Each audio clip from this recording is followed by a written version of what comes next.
Morning. এখন সকাল 8টা বাজে। তো মোমো ডেলি ব্লগের তরফ থেকে তোমাদের সবাইকে স্বাগত। আজকে আমি আমার ছোট্ট সংসার কিভাবে সারাদিন কাজকর্মগুলো গুছিয়ে নিই তোমাদের সঙ্গে শেয়ার করব। আর আমি একটি কথা বলবো বন্ধুরা, আমি কিন্তু একদমই নতুন। ক্যামেরার সামনে কীভাবে কথা বলতে হয় এগুলো কিন্তু একদম আমার জানা নেই।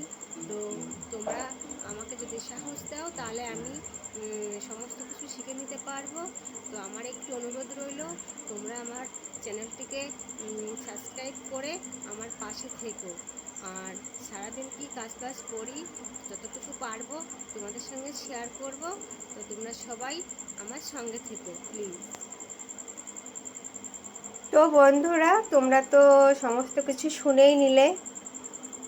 তো আমি আজকে চাদরটা চেঞ্জ করব। এখন কিন্তু সকাল, খুবই সকাল, এখন 7টা, সাড়ে 7টা এরকম হবে। তো আমি চাদরটা চেঞ্জ করে নিচ্ছি।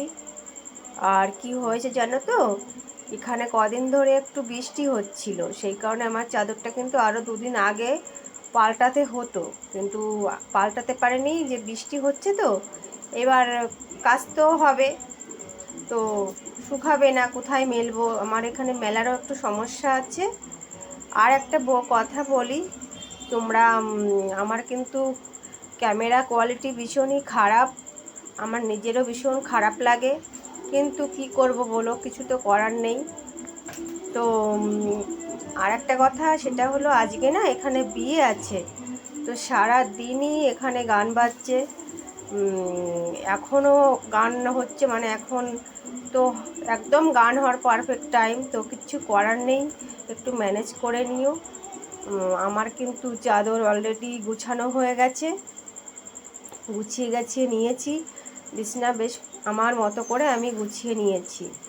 তো এবার একটু ঝাড়ু লাগাবো, ঝাড়ু টাড়ু লাগিয়ে তারপরে আমি যাব হচ্ছে তোমার কিচেনে। তো তোমরা আমাকে একজন বোন কমেন্ট করছো, আমার ভীষণ ভালো লাগছে, এইভাবে আমার সঙ্গে থেকো তোমরা, তো আমার ভীষণ ভালো লাগবে সত্যি কথা বলতে। তো আমি তো নতুন নেমেছি এই কাজে, তো যে কোনো কাজ প্রথম প্রথম করতে গেলে কিন্তু একটু সংকোচ বোধ হয়, সেটা কিন্তু একদমই সত্যি। তো আমার যেটা এখন হচ্ছে, তো আগামীতে সেটা নিশ্চয়ই রাখলে চলবে না, সেটাও কিন্তু বুঝতে পারি, কিন্তু তাও কিচ্ছু করার নেই, যেটা আমার অভ্যাস নেই, অভ্যাস করতে তো একটু লেট হবে। তো দেখো আমার কিন্তু ঝাড়ু হয়ে গেছে। এবার আমি সকালে না অল্প বাসন ছিল, সেগুলো কিন্তু মেজে ঘষে পরিষ্কার করে নিয়েছি, রান্না করার উপযুক্ত এখন রান্নাঘর। এখন আমি রান্নাঘরে চলে আসব। তো রুটি করতে হবে, আর আজকে কিন্তু রুটিটা একটা নতুন জিনিস দিয়ে খাবো। নতুন জিনিস বলতে আমার কাছে নতুন না, পুরনো, তোমাদের কাছে নতুন দেখাবো, কেননা আমি এই প্রথম দেখাচ্ছি। আজকে কিন্তু রুটির সঙ্গে আমি টিফিন তরকারি বা ভাজি কিছু করছি না, রুটির সঙ্গে অন্য একটা খাবার দিয়ে খাবো। তা আমাদের বাড়িতে সবাই মোটামুটি ভালোবাসে আমার ঘরে, আর আমি তো ভীষণ ফেভারেট আমার কাঁঠাল আর রুটি। মানে কাঁঠাল যে আমার কি প্রিয়, আম আম কাঁঠাল দুটোই আমার ভীষণ প্রিয়। তো এখন তো কাঁঠাল অনেক দিন খেয়েছি গো, এই বছর অনেকবার এনেছে, তো আবার এনেছিল, তো সেটা শেয়ার করব। তো দেখো আমার কিন্তু রুটি এক এক করে রুটি কিন্তু করে নিচ্ছি। তো কি হয়েছে ব্যাপারটা, কাঁঠাল কিন্তু কালকে রাতেই এসছে, তো কালকে রাতেও খেয়েছি, কালকে আবার মাংস টাংস ছিল, তো খুব কম খেয়েছিলাম, 2-1টা খেয়েছি, 2-1 কোষ। তো এই সকালবেলায় আজকে রুটি করছি, আর এত খুশি হচ্ছে মনের মধ্যে যে কাঁঠাল দিয়ে রুটি খাবো, মানে বাচ্চাদের মতো। আমার ভীষণ ভালো লাগে রুটি, কাঁঠাল রুটি দিয়ে, এমনকি আমি ভাতও খাই, লেবু দিয়ে ভাত চটকে নিয়ে বেশ গরম ভাত, তারপরে কাঁঠাল দিয়ে খাই। আমার যেন ছোটোবেলার থেকে এগুলো খেয়ে এসেছি, তো আমি এখনও যেন ছাড়তে পারি না, আমার এত ভালো লাগে। আমি মাছের ঝোল রেখে আমি এমন হয় আমি কিন্তু কাঁঠাল দিয়ে ভাত খাই, এটা কিন্তু অনেকে শুনলে অবাক হয়ে যাবে যে কি ব্যাপার, কাঁঠাল দিয়ে আবার কীভাবে ভাত খায়। কিন্তু আমাদের ছোটোবেলায়, আমাদের তো গ্রামের দিকে বাড়ি ছিল, তো ওখানে আমাদের নিজেদের গাছের কাঁঠাল, তো আমাদের এই অভ্যাসটা কিন্তু আছে।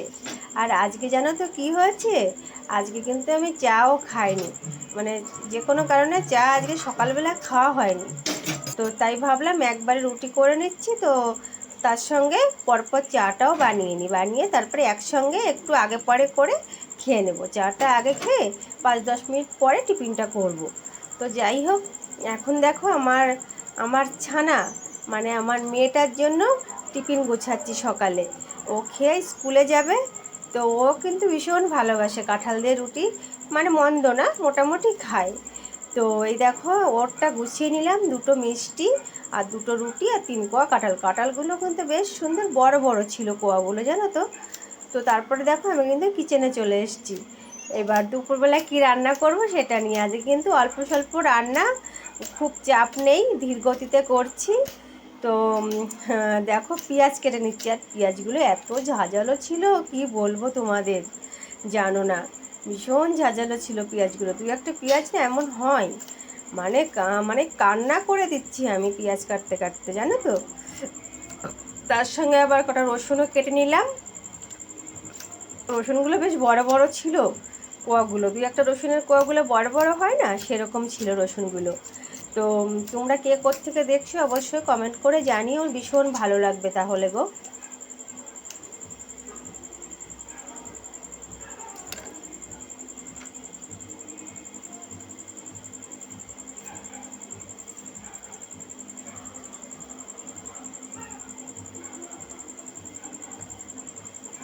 এই দেখো রসুনের কোয়াগুলো কিন্তু কেটে নিচ্ছি আমি।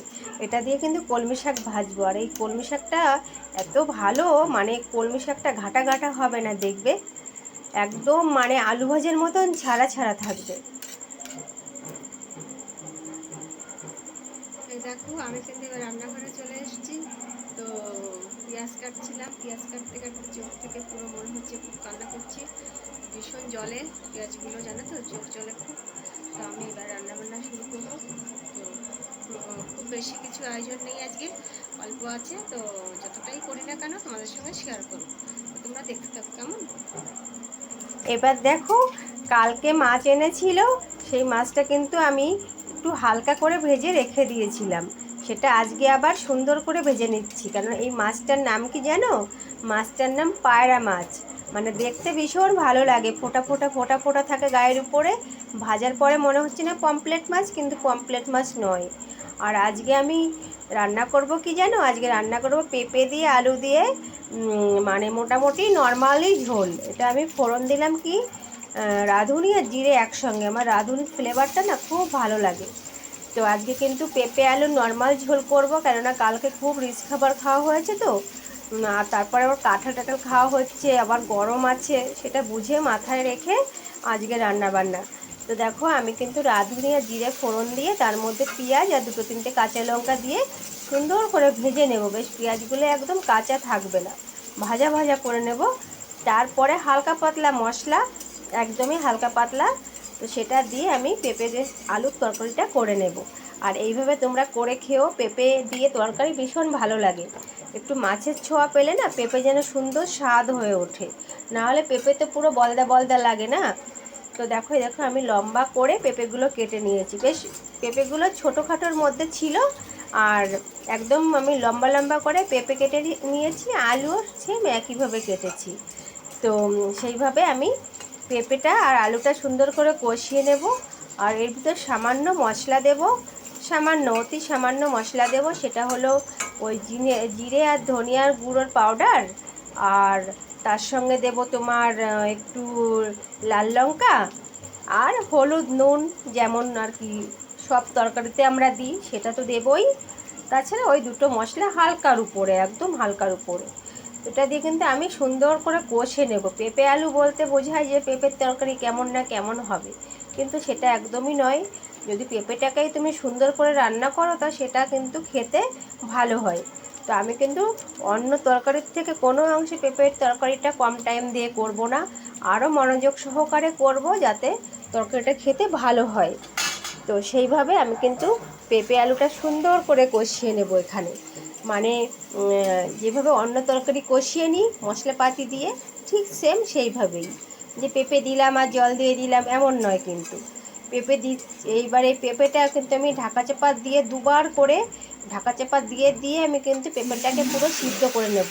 সামান্য একটু জলও দিলাম, দেখলে এই জলটা কিন্তু আমি একদম শুকিয়ে ফেলবো, মানে মশলার থেকে তেল ছেড়ে আসবে, তারপরে আমি ফাইনালি আমার যে জলটা দেওয়ার ঝোলটা ওটা আমি কিন্তু দেবো পরে।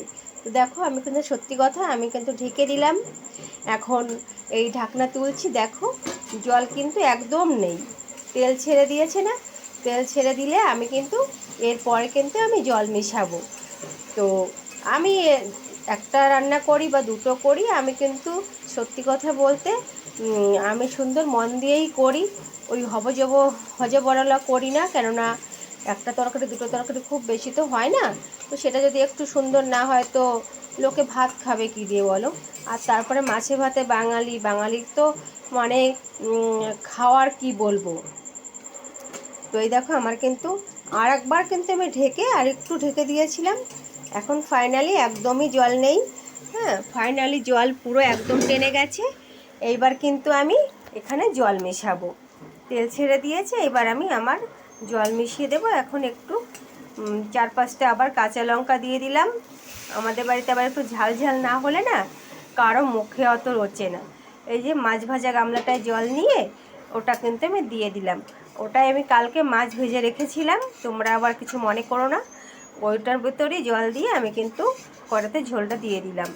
দেখো কি সুন্দর একটা কালার এসছে না, একদম লাল লাল, কিন্তু অতটা ঝাল হবে না, একটু লালচে লালচে হচ্ছে কেন, তেলটা একটু বেশ অনেক কড়া ভাজা হয়েছে না, মাছ ভাজা তেলে রান্না করলে দেখবে তরকারির ঝোলটা না অন্য একটা কালার আসে, তা আমারও সেটাই হয়েছে। এখন দেখো আমার কিন্তু ঝোলটা বেশ সুন্দর অনেক টাইম নিয়ে ফুটিয়ে নিয়েছি, তো এখন আমার মাছ দেওয়ার উপযুক্ত টাইম হয়ে গেছে।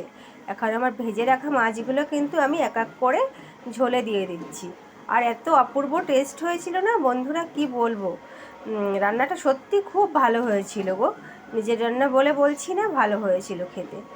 এখন দেখো ঝোল কিন্তু বেশ অনেকটা টেনে গেছে, এখন একটু তো রাখতে হবে ঝোল, না হলে আবার খাবো কি দিয়ে বলো, এত কষ্ট করে রান্না করা, তো একটু ঝোল টোল তো রাখতে হবে। আর আজকে তো খুব বেশি পদ আমি করবো না, এই মাছের ঝোল আর তার সঙ্গে আর একটা ভাজা হবে, তো ব্যাস এই দুটোই, সব দিন তো সমান হয় না বলো, যেদিন যেমন সেদিন তেমন।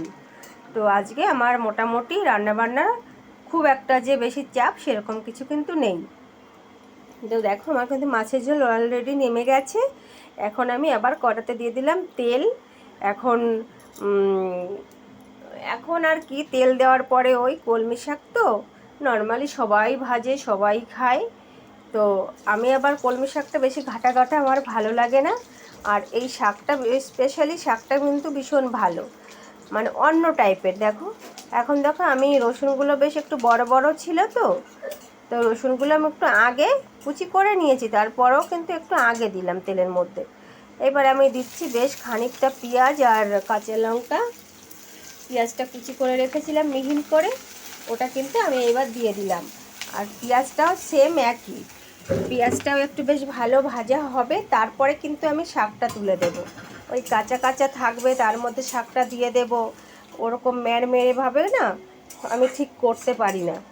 তো ওই দেখো পেঁয়াজটা কিন্তু একদম লাল লাল হয়ে গেছে, তারপরে আমি শাকটা তুলে দেব, আর শাকটা যখন করব দেখবে কড়া থেকে একদম ছেড়ে দেবে শাক, মানে কড়াতে একটু লাগবে না, একদম আলু ভাজার মতন মনে হচ্ছে ঝুরঝুরো একদম হবে শাকটা। তো যাই হোক আমার রান্নাবান্নাতে প্রায় শেষের পথে চলে এসেছি বন্ধুরা, কি বলবো, তোমরা না সবাই ভালো থেকো, সবাই সুস্থ থেকো, সবার পরিবার নিয়ে এই কামনাই করি, আর আমিও যেন আমার সংসার নিয়ে ভালো থাকতে পারি সেটাও ভগবানের কাছে বলি। তো দেখো যথারীতি আমি কিন্তু নুন হলুদ দিয়ে দিচ্ছি শাকের মধ্যে, আর এগুলো তো নর্মাল বাড়িতে রান্নাবান্না ঘরোয়া, তো এগুলো আমার মনে হয় সব বউরা সবাই আমরা জানি, না জানলে কিন্তু হয় না, সাধারণ ঘরের মেয়ে ছেলেদের এগুলো বিশেষ করে জানা খুবই দরকার। তো আমার মতো আর সবাইও পারো, সব কিছু জানি, কিন্তু যাই হোক দেখো আমার কিন্তু শাকটাক ভাজা চলছে, আর এখানে তো সারাদিন ভীষণ গান বাজনা হয়েছে, আজকে যেহেতু বিয়ের ডেট আছে তোমরা জানো, তো আমার খুব সমস্যা হয়েছে, যখন রান্না করছিলাম তখনও বাজছিল, সকাল থেকে মোটামুটি শুরু হয়ে গেছিলো।